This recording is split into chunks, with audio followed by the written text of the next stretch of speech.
was the booing by fans fair or foul? Allow me to take this over. I'd like to go first. I'm going to try to be as nice and as professional as I possibly can be here. I can't believe that I'm saying this. The fans were not wrong.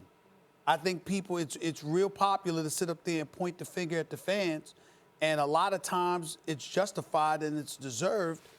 But I got to say, it wasn't that, you got to take it, everything should be contextualized. You just found out about a week to go before the NFL, a week and a half before the NFL season start, that your star quarterback, who, by the way, missed the entire 2017 season, comes back, wins comeback player of the year, takes you to the playoff, gets you to a divisional playoff game, and not only do you have a significant portion of your team returning, but you add Devin Funchess to the mix to help out a T.Y. Hilton. You got a massive offensive line. Ebron is coming off an all-pro caliber year. When you look at all of those things taken into consideration, and then in the moment you learn that the man is retired, you're like, what the hell's going on? What is this? Okay, and this is the point that I'm trying to make. Jim Brown didn't retire at age 29. You know when he retired? July 13th, 1966. Barry Sanders retired at age 31. You know when he retired? July 27th, 1999. Calvin Johnson retired at age 30. You know when he retired? March 8th, 2016.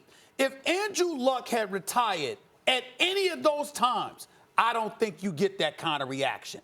It's that, wait a minute, on August 4th, I think, you told Peter King, I expect to be ready for week one.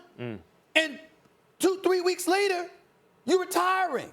So I think that we have to take that into consideration. I don't think the boos were about him leaving. I think the boos were about the timing. In other words, we get ready to start the season.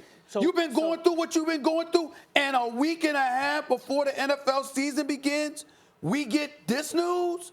I think that's the problem. And I think as a result of that, I think in this particular instance, first of all, it wasn't everybody. There was some serenading boos. It was loud. But I think those people in that moment deserve that pass. All right, listen. That's what I'm saying. Keyshawn, let me jump on Stephen A. for just a moment here. Here's the thing. I actually think everything you just said was true, man. The timing of it, the overall sense of disappointment. Colts fans had a real, legit reason to believe they were going to contend for a Super Bowl this year. I was going to toy with them winning the AFC, making my preseason picks. There's real, not just disappointment, but a sense that things came in way under expectations for Andrew Luck and the Indianapolis Colts. And I understand it, man. And here's the thing. I've made arguments in the past. Fans' job is to be fans and to feel it. They're visceral. That's what they're supposed to be doing. However, everything you just said can be true, Stephen A., and I'm not trying to be on a high horse. I'm not trying to sermonize, but you got to be better than that. You can feel all that. It can be real. And your mom can tell you, I understand, baby, and pat you on the back, but you still got to be better than that. You cannot rain down boos on a guy who's given you 7 years like that. I respond. Go ahead, Keyshawn.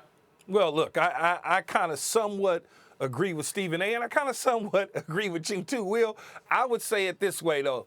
Andrew Luck is a teaser to the fans, okay? Like Stephen A. said, he put them in a situation where they felt good. They go out there, they get Devin Funchess, they draft O-linemen, they do all the things to make a run. They were favored to win their division, okay, let alone the conference by some. They were favored by some to even maybe make it to the Super Bowl.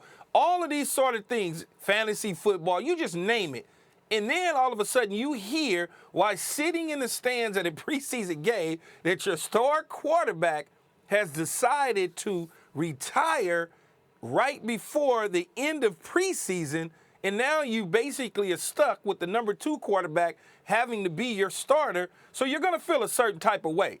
Now, as it calms down over the next several days, I'm sure we will see people come out in the fan base and say they were sorry or they were emotional, all of those sort of things. But I don't see 24 hours, it'll be over with as far as the boos go. People will celebrate the 7 years that he had in Indianapolis. I think a lot of people are saying now the 7 years, we're all making the 7 years like they won a bunch of Super Bowls. They made some playoffs, they won some divisions, but it's not like they won Super Bowls.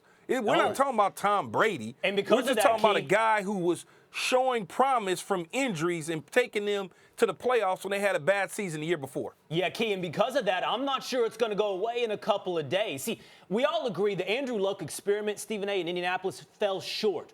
Honestly, way short of expectations. Well, see, But I I'm don't gonna know that. I don't know I don't that think that's he way did, short, Will. Oh, man. I don't think it's way short. Oh, No, I don't I told think you so. I think you're wrong. Listen, hold on. When Andrew Luck was drafted, he was billed as a generational quarterback. I'm not talking about a first overall pick every other year in the draft. I'm talking about a guy who ousted Peyton Manning. He the was next headed- generational he was quarterback headed in that is probably direction. Trevor Well, hold Lawrence. on, He was hold on. a real- That No, meant- Just let me say what that meant. break. Yeah, yeah. You got time. We got to go to commercial break. I'm sorry. Oh. I got to help you out here because I- Will I- Will look, and I'm just Keyshawn getting don't warmed want up. to listen. I'm just we getting gotta warmed go. up. Go ahead, Roz.